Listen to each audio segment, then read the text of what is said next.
வட பழனிக்கும் கும்பாபிஷேகம் பண்ணியிருக்காரு, தென் பழனிக்கும் கும்பாபிஷேகம் பண்ணியிருக்காரு. அதை பேசுறது தான் பழனி வந்திருக்கேன். என்னை ரொம்ப சிகப்புன்னு சொன்னார். என் பிறப்பே அதிசயமான பிறப்பு. எங்கள் அம்மாவுக்கு பிரசவ வலி, ஆட்டோ பிடிக்கும் எங்கள் அப்பா ஓடினார், நான் வாசல்லையே பிறந்துட்டேன். அங்கேருந்து வந்த டாக்டர் சொன்னாராம் அது டோர் டெலிவரி.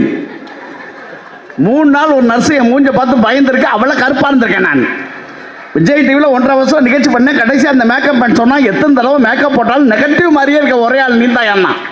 நான் கவலைப்படல.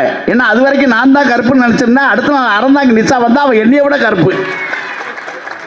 எந்த கருப்பு மனிதனுக்கும் ரத்தம் சிகப்பு தான், எந்த வெள்ளை மனிதனுக்கும் நிழல் கருப்பு தான்.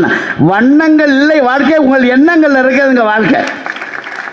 ஒட்டுமொத்த நகைச்சுவையையும் குத்தகைக்கு எடுத்துக் கொண்டிருக்கக்கூடிய அன்புக்கும் பண்புக்கும் பாசத்துக்கும் உரிய அன்பு அண்ணன், தமிழ்நாடு பாடநூல்கள் நிறுவனத்தினுடைய தலைவர் லியோனி அண்ணா அவங்க வந்திருக்காங்க. பெரிய கைத்தட்டை கொடுத்து நீங்கள் உங்களை பாராட்டலாம். அவரையெல்லாம் பார்த்து தான் நாங்கள் பட்டிமன்றத்துக்கே வந்தோம். அன்புக்குரிய ஐயா மா ராமலிங்க ஐயா அவர்கள் அவங்களாம் நகைச்சுவையாக பேசுவாங்க. நான் அப்புறம் எதுக்கு வந்தேன்னு கேட்குறீங்களா நீங்கள்?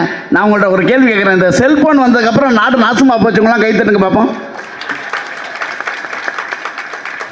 ஒரு உண்மையை சொல்லவா, தட்டுனா அத்தனை பேர்ட்டும் இந்த ஃபோன் இருக்குது. இது இல்லாமல் மனுஷன் எங்கேயுமே போகிறதில்ல சார். பொண்டாட்டி காணாமல் போனால் கூட யாரும் வருத்தப்படுறதில்ல. ஃபோன் காணாமல் போனால் அப்படி தேடுறான். ஏன் ஒய்ஃபை காணாமனாலும் 2 மணி நேரம் ஜாலியாக இருக்கலாம் மாப்பிள்ள, எங்கேயா போயிட்டு எப்படியா வந்துடுவான்றான். ஆனால் இன்னைக்கு பெண்கள் இந்த ஆட்சியிலே சந்தோஷத்தோடும் மகிழ்ச்சியோடு இருக்காங்கன்னா என்ன காரணம் தெரியுமா? உதவித்தொகையை தரவில்லை தலைவர், உரிமை தொகையை தந்திருக்கிறார். உதவித்தொகையை தந்தாதாங்க ஒரு கை மேலே இருக்கும், வாங்குற கை கீழே இருக்கும். ஆனால் உரிமை தொகை என் சகோதரிகளுக்கு நான் தருகிறேன்கிறது மிகப்பெரிய மகிழ்ச்சி இல்லையா? இவ்வளோ பெண்கள் இருக்கீங்க. நான் கரெக்டாக கேட்குறேன்.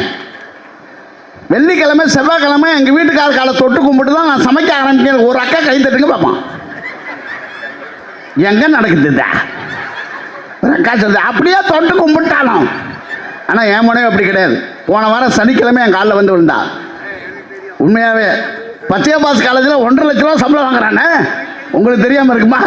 சனிக்கிழமை காலில் வந்து விழுந்தா. நான் உண்மையாகவே கேட்டேன், பரவாயில்லையடி இவ்வளவு பேராசிரியர் ஆனப்புக்கும் பதிவிரதையா இருக்கே, புருஷன் அப்படி மதிக்கிறேன்னா.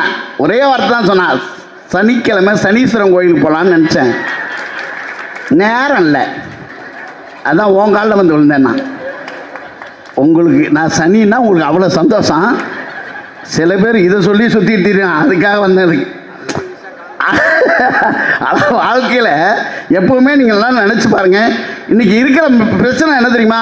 கை கட்டி நின்ற மனிதனை எல்லாம் டை கட்டி அழகு பார்த்தவர் தலைவர் கலைஞர் அவர்கள். அந்த சாதிக்கு ஒரு குவளை, இந்த சாதிக்கு ஒரு குவளை இருந்த போய் அதை மாற்றி